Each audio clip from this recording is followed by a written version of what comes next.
Eh, esta diapositiva tiene simplemente una finalidad informativa. Cuando nosotros, los que estamos en el campo, hablamos de un animal, hablamos del largo del animal. Decimos en el campo, es un animal largo, un animal compacto, un animal novillero, un toro novillero. Quiere decir que cuando esto se acorta, el animal es compacto. Los animales de carne tienden a tener una muy buena estructura, muy buen desarrollo de sus cuartos posteriores. La inclinación de la grupa es importante, la profundidad de su corte posterior, dado que en el cuarto posterior están los cortes de mayor valor comercial. Esto hace referencia a la profundidad que tiene cuando lo vemos de frente, el arqueo de sus costillas. Esto, conjuntamente con esto, nos da una capacidad de rumen, que el animal tiene. El rumen es un órgano, como ustedes sabrán, que utiliza pasto de materia o alimento de baja calidad y lo transforma en alimento de base de alta calidad para los animales. Siempre la estructura animal de carne, que antes decíamos que era un rectángulo, hoy se está tratando, sin llegar a ser un triángulo, es decir, que se junta por delante de la cabeza del animal, sin ser un holando argentino. Los animales de carne deben tener cierta forma de triángulo para verlos con un buen desarrollo de los cuartos posteriores, donde, insisto, están los mayores cortes de calidad, los costillares, todo lo que comúnmente comemos como asado, y los cuartos de adelante, donde están los cortes de menor valor comercial. Por lo tanto, el rendimiento a res de un animal, en la medida que esté en su porcentaje constituido por mayor corte minorista de mejor calidad, pelleto, bolelomo, cuadril y todo lo demás que está involucrado en los cuartos posteriores, o en la región cercana a los cuartos posteriores, mayor rentabilidad vamos a tener para el mismo peso de un animal. Indudablemente los aplomos, todas estas son apreciaciones visuales. Acá no hay DEPS para esto. Las apreciaciones visuales, un buen aplomo, los animales son sistemas extensivos, deben caminar, un toro debe ir a buscar la hembra para preñarla, las vacas deben amamantar, deben cuidar a su ternero, deben caminar, buscar el pasto, tomar agua. Es decir, que el aplomo en un sistema extensivo toma mucha relevancia, no podemos tener animales con problemas de aplomo. Esta evaluación subjetiva, que la hacemos a ojo, por eso decimos que es subjetiva, no hay otra forma de hacerlo que a través de la evaluación de la conformación. Y por último, esta flecha nos dice cuál es la altura del animal, tamaño adulto, que como veremos ahora en la próxima diapositiva se lo conoce como frame score o tamaño adulto de los animales. Independientemente del sistema que estemos ubicados, en un sistema de cría, un sistema de invernada o engordando novillos para abastecer, y más allá de las características que cada sistema hace mayor hincapié, los creadores les interesa la fertilidad, el peso del destete, como al abastecedor la composición de la canal, la proporción de hueso, músculo y tejido graso que tiene, la proporción de corte de alto valor en la red, corte minorista, la terneza, sabor, jugosidad.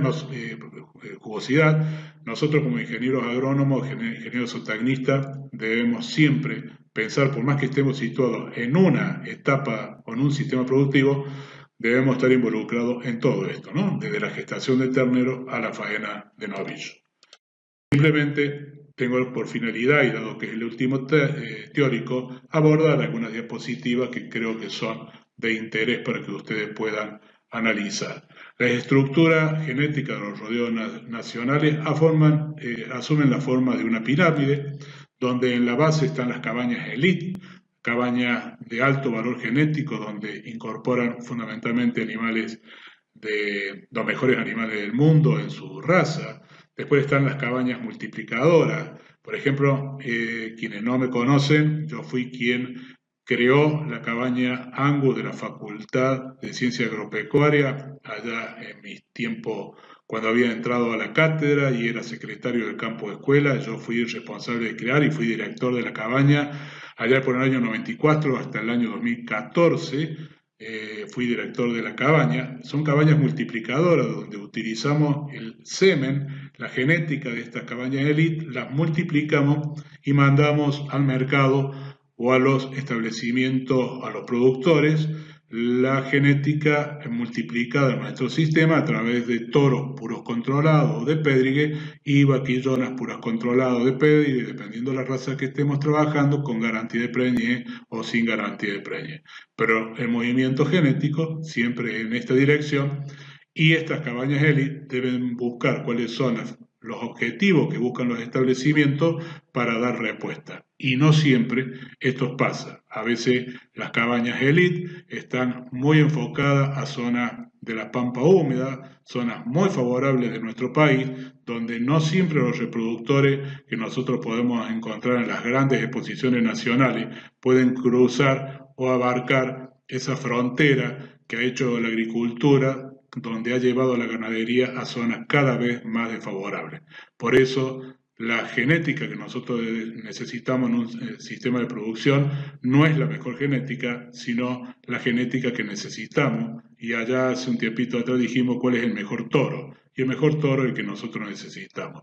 La cabaña de las pampas húmedas que producen para la pampa húmeda no son la mejor genética a veces para llegar a producir en zonas desfavorables. Por lo tanto, no cualquier toro va a cubrir nuestras necesidades. Podemos utilizar su semen, pero si tenemos que comprar un toro en pie para dar servicio natural, tenemos que tener mucho más precaución porque indudablemente hay toros que han sido creados en cabaña que están en un ambiente muy favorecido y después los tenemos que llegar a la zona desfavorecida y tenemos serios inconvenientes y nos encontramos en un camino sin salida, donde la selección natural opera en contra. Como director de muchos años y haber transferido más de 700 toros y más de 1000 vaquillonas al mercado, esto hacia el norte de Córdoba lo hemos aprendido muy claramente con el ingeniero Bianchi, docente de la cátedra, que me acompañó durante muchos años como director de la cabaña. El término frame score es un término que se generó allá por los años 90 en la Universidad de Missouri, donde la altura es un carácter cuantitativo, pero se lo trató de llevarlo casi a un carácter cualitativo, con unas escalas que la vamos a ver más adelante, pero el frame score es un término técnico que estima la alzada a la cadera de los animales de 18 meses de edad, hay un procedimiento para hacerlo, y obviamente un animal con mayor frame score o mayor alzada es más alto a la cadera que uno con un grado inferior y por lo tanto su tamaño adulto será mayor y su requerimiento alimenticio también será mayor. El valor de frame score describe el tamaño, madurez de un animal para que no quede fuera de las características de ser compatibilizado genética sistema de producción.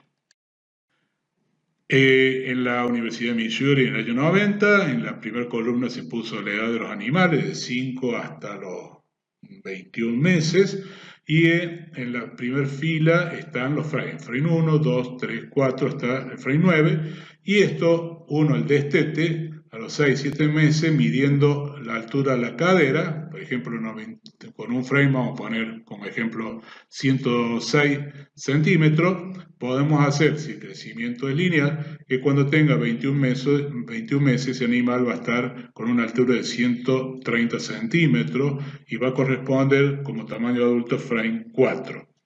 La diferencia entre cada uno de estas escalas es de 5 centímetros y se hizo para machos enteros, también para hembras. Esquema visual es que a mayor frame, mayor tamaño, las razas británicas, como puede ser Angus, Hereford y Shorton, estarán en el rango de 1 a 5 en nuestro país, en términos generales. Ya 5 por ahí es un animal que puede tener algunos problemas en las zonas de alto problemas ambientales o fragilidad ambiental. Las continentales, como la Chevrolet, la Limousine, la Fleming, tienen entre 5 y 9, y la sintética, como Bradford, Brangus, Santa Gertrudis y los Zebu, tienen un frame que puede estar entre 4 y 7. Indudablemente, el tamaño hace los requerimientos. Al tener un rodeo compuesto por vacas de un frame mayor, implica, si bien un mayor nivel de producción, también mayores requerimientos de costo de mantenimiento de esos animales. Pero lo verán seguramente en la materia de producción de carne. Estos son un elogio personal. Como director de la cabaña, en esos años hacíamos toros que mandábamos al centro norte de la provincia de Córdoba, estos eran nuestros toros. También hacíamos ensayos de engorde a corral para determinar parámetros de calidad de res y carne para apoyar la información que brindábamos a los productores sobre esa carne. Se despostaba. Hay uno de los integrantes del equipo, el ingeniero Consigli, que participó en este trabajo. Estos eran nuestros novillos. Aquí está el ingeniero Consigli con una alumna en ese momento. Este era nuestro novillo. Faenábamos, medíamos el rendimiento del gancho, la conformación carnicera para poder apoyar a nuestro ternero. Simplemente un ego personal de muchos años de trabajo en genética en la cabaña Angus, en la cual la crié, fui responsable de criarla y director hasta el año 14. Esta es una medida del área del ojo del bife que también evaluábamos, cuánto era la superficie de ese área del bife más allá de los ecógrafos. Hacíamos evaluaciones a través de algunos programas de superficie que se usaban en la arquitectura para determinar cuánto era el área del ojo del bife de nuestros animales y poder así evaluar la calidad. Y por último, y ya terminamos, siempre me gusta terminar con esta diapositiva, donde trato de hacer un gran enfoque, diciendo que un pequeño error en genética siempre es un gran error en genética. Hay que ser prudente, hay que tener cuidado. Avanzar en genética cuesta mucho, pero incorporar defectos en un rodeo se logra rápidamente. Por lo tanto, esto debe estar siempre como una premisa en ustedes como ingeniero agrónomo.